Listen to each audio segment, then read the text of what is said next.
Hey guys, welcome back. Today we are going to be talking about training at Borderlink.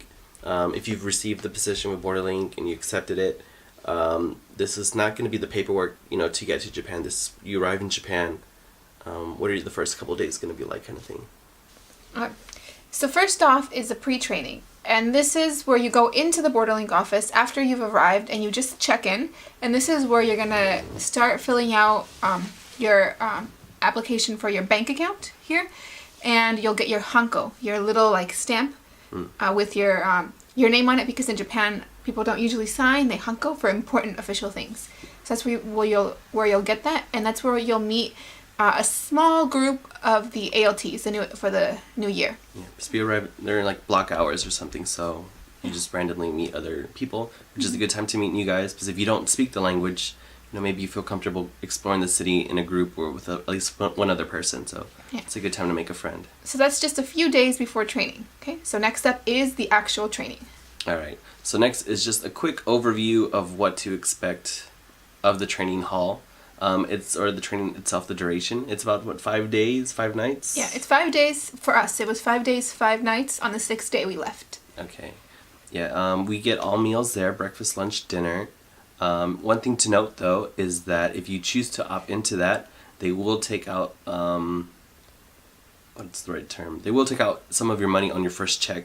Yeah. You'll be paying for the meals. There you go. Yeah. Yeah, so, they just take it out later. Right, so it's optional. You don't have to opt in for it if you don't want, especially if you have some dietary needs. If you're vegetarian or vegan or have any allergies, the variety is, there is no variety. It's, what the meal is. So maybe if you've got something like that, you might just want to opt out. Yeah, it was a cafeteria, so we didn't cook it. It wasn't ordered. It was just the lunch ladies in the area cooked it, Yeah. The place, it's out countryside-ish, There is a restaurant here or two, a convenience store, so if you want to buy snacks, you can do that.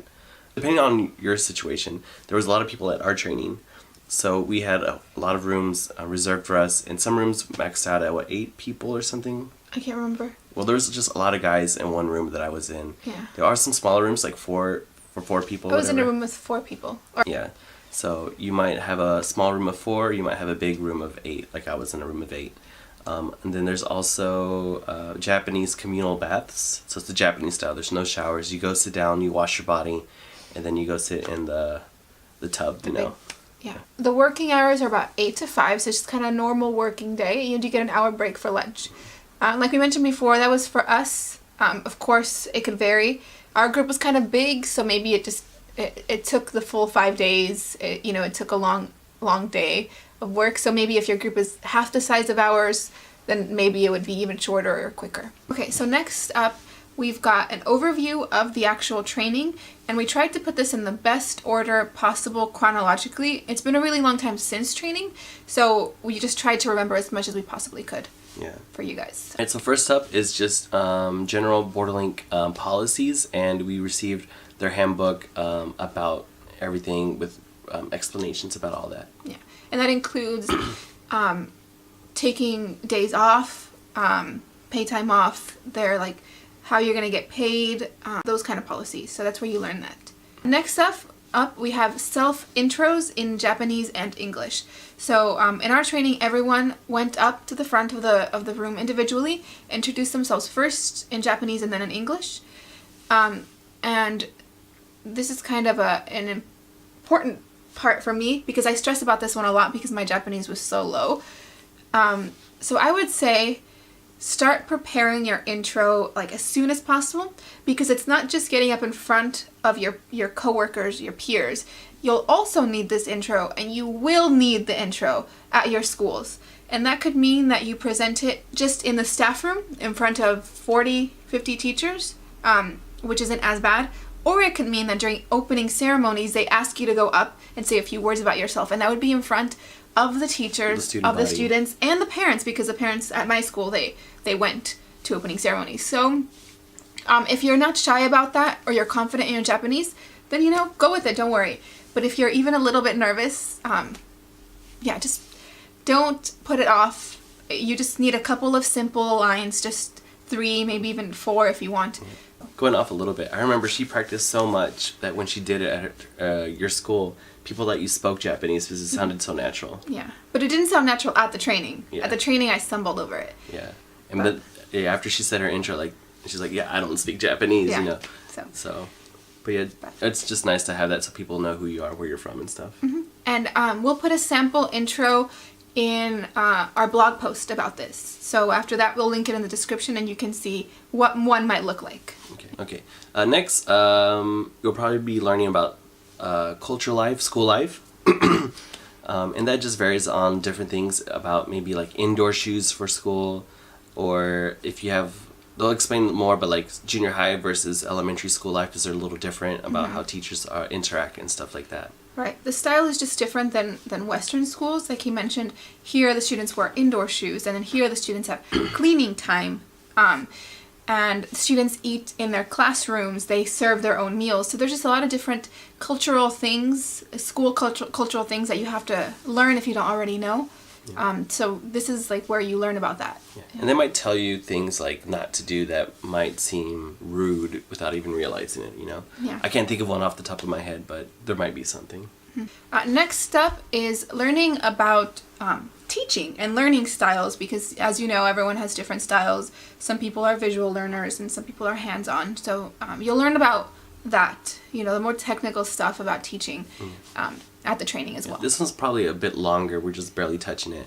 But she'll like, just like she said, I'll teach you how to do like individual teaching, pair teaching, and group teaching, you know, and how to really make it seem natural and smooth transitions and all that kind of technical stuff like you said. Yeah. Oh, by the way, when you're at training, you should probably bring like a pencil and some paper to take down notes. Yeah. Because the more serious you take training, the less of ordeal it's going to feel like when you actually start working. It's going to feel natural for you. It's true. I think a lot of people go into these kinds of trainings thinking like, oh, it's pointless, it's not necessary, I didn't learn anything that I didn't already know. But having those kinds of thoughts or approaching it that way is not really good if you just got here. Because honestly, if you focus on everything in the training, that first day, that first week will be so much easier. You know, you just have to like not procrastinate and just do it in the training, and it'll just eliminate so much future work. Yeah, definitely.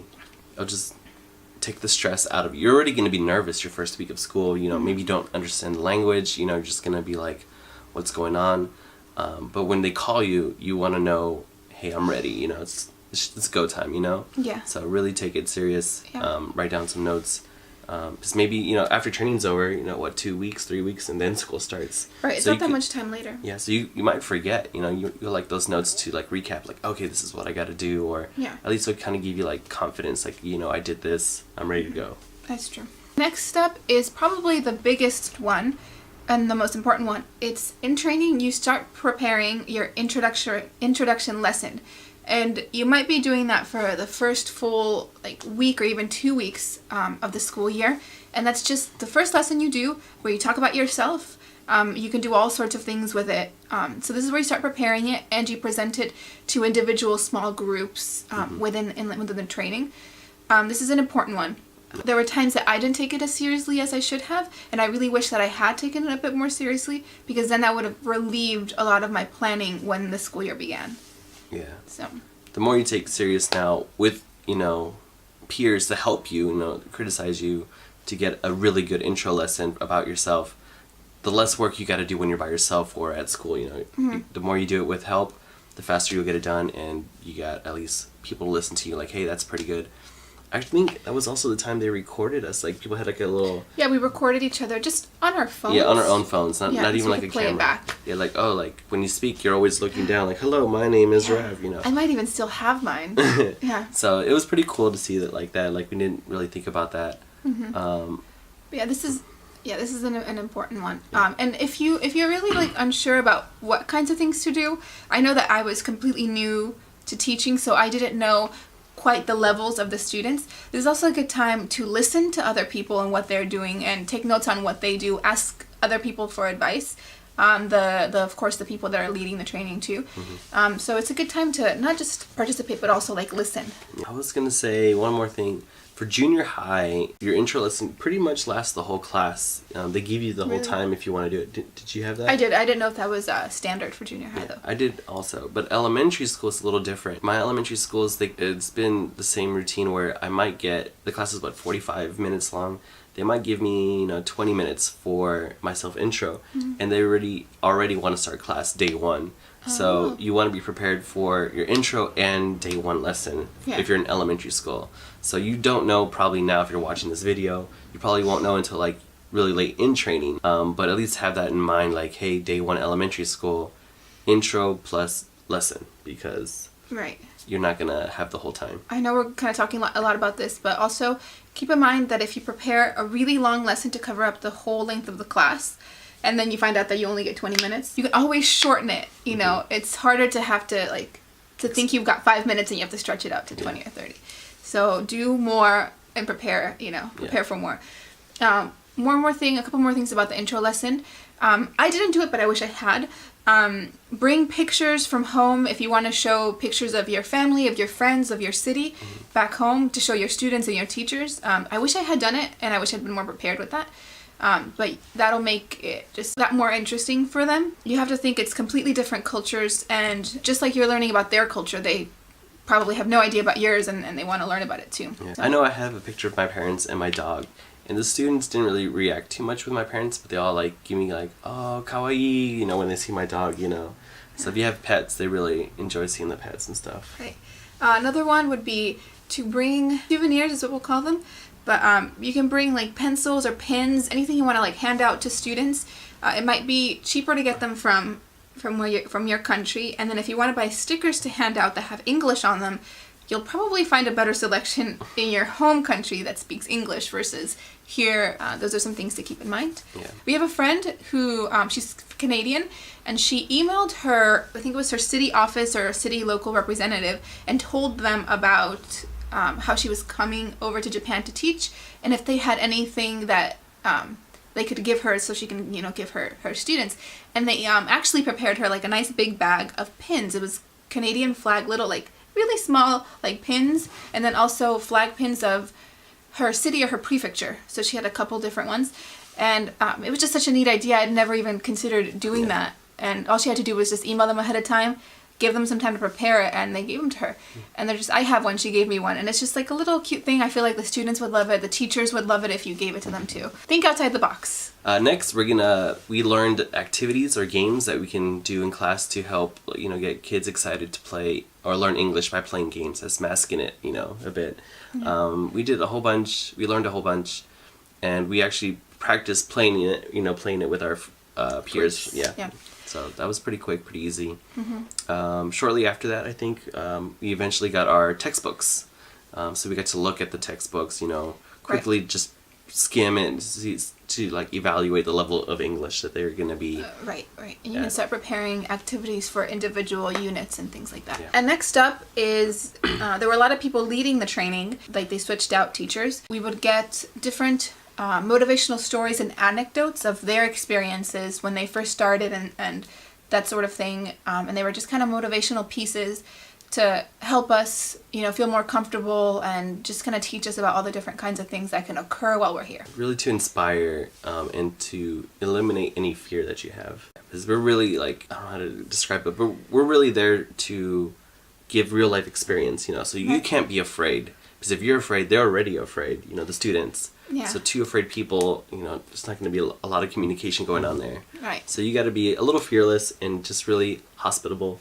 So people come up to you and feel happy to speak with you, Right. So those motivational stories, inspirational stories, hopefully lift your spirit up to go. Yeah. Next up is probably what everyone really wants to know about.